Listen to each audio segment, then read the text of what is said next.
வாசிங்கள். சங்கீதம் எழுதின புஸ்தகம் 118 22வது வசனத்திலிருந்து, வீடு கட்டுகிறவர்கள் ஆகாதென்று தள்ளின கல்லே மூளைக்கு தலைக்கல் ஆயிற்று, இது கர்த்தராலே ஆயிற்று, அது நம்முடைய கண்களுக்கு ஆச்சரியமா இருக்கிறது. அல்லேலூயா, அல்லேலூயா, அல்லேலூயா. எப்படி அவை வீடு கட்ட அவன் ஒதுக்கப்பட்டிருக்கிற ஒரு கல்லை போல. அல்லேலூயா. வாக்குத்தத்தங்களை அதிகமாய் ஆண்டவர் தந்தும் விசுவாசித்து காத்திருக்கிற நமக்கு அவன் மேன்மையான சந்தோஷம் இல்லாதபடிக்கு. அல்லேலூயா, அல்லேலூயா.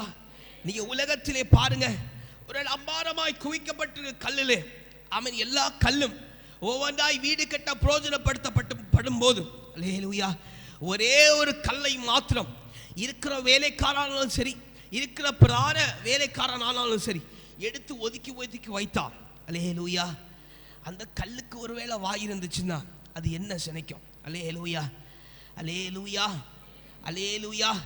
எவ்வளோ கலங்கி ஆமீன் ஒதுக்கப்பட்ட ஆமீன் எவ்வளவுதான் ஒருவேளை அது அழகாய் பெரிதா இருக்கலாம், ஒருவேளை நல்ல ஷேப்பில் இருக்கலாம். ஆனால் பாருங்க, எடுக்க வருகிற வேலையாட்கள் அவன் அதை எடுத்து அவன் என்னையும் கொண்டு இந்த வீட்டிலே வைப்பார்கள் என்று சொல்லுகிற நம்பிக்கையோட காத்திருக்கிறது போல அவன் நாமும் காத்திருக்கலாம். அல்லேலூயா, அல்லேலூயா, அல்லேலூயா, அல்லேலூயா. ஆனா அவன் சுதந்திரமாய் நேசிக்கிறவர்கள், அவன் சுதந்திரமாய் வாக்குத்தத்தத்தை அவன் தந்த நாட்கள்ல அவன் நம்மளை விட்டு கடந்து போகிற சூழ்நிலையை போல, ஒதுக்கப்பட்டதை போல, தள்ளுண்டப்பட்டதை போல, அழகாய் இருந்தாலும் சரி, அருமையாய் நம்பிக்கையில காத்திருந்தாலும் சரி, வாழ்க்கையில பூர்ணமான சந்தோஷம் இல்லாமல் அவன் தள்ளப்பட்ட நிலையிலே அவன் தள்ளுண்ட போலவர்களாய் இருந்தாலும் சரி. அல்லேலூயா. நீ தள்ளப்பட்டாய் கல்லாய் அல்ல, நீ இருக்க வேண்டிய அங்கே அல்ல, நீ மூளை ஸ்தலமாய் இருக்க வேண்டியது. அல்லேலூயா, அல்லேலூயா.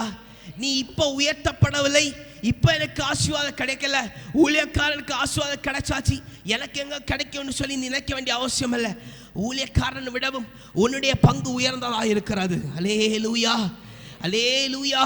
ஒருவேளை இந்த அவை தூக்கி எறியப்பட்ட இந்த கல்லா இருந்தாலும் சரி, இந்த சரீரமாக இருந்தாலும் சரி, கர்த்தர் இந்த சரீரத்தை அவன் அருமையை எடுத்து கட்டி உயர்த்தி மைமைப்படுத்தி வைத்திருக்கிறான்னு சொன்னான். உனக்காகவும் அவன் எனக்காகவும் தன்னுடைய ஜீவனை தந்து அவன் நீ ஒதுக்கப்பட்டு போகாதபடிக்கு உன்னை ஏற்ற காலத்திலே உயர்த்தி ஒரு இடத்துல அழகாய் உன்னை கொண்டு வைக்கும்படிக்கு காத்திருக்க ஆண்டவருடைய கண்களில் உன் மேலே தயவு கிடைத்தது. அல்லேலூயா. உனக்காகவே ஆண்டவரின் நாளை உண்டாக்கி, இந்த நாள் சும்மாக்காக அல்ல. அல்லேலூயா. நீ தள்ளப்பட்ட கல்லாய் இருந்தாலும் சரி, அதை எடுத்து இனி மூளை கல்லிலே வைக்கும்படிக்கு, மூளை ஸ்தலத்திலே வைக்கும்படிக்கு, கண்மலையின் மேலே கட்டப்படும்படிக்கு உனக்கு இந்த நாளை ஆண்டவர் தந்திருக்கிறார்.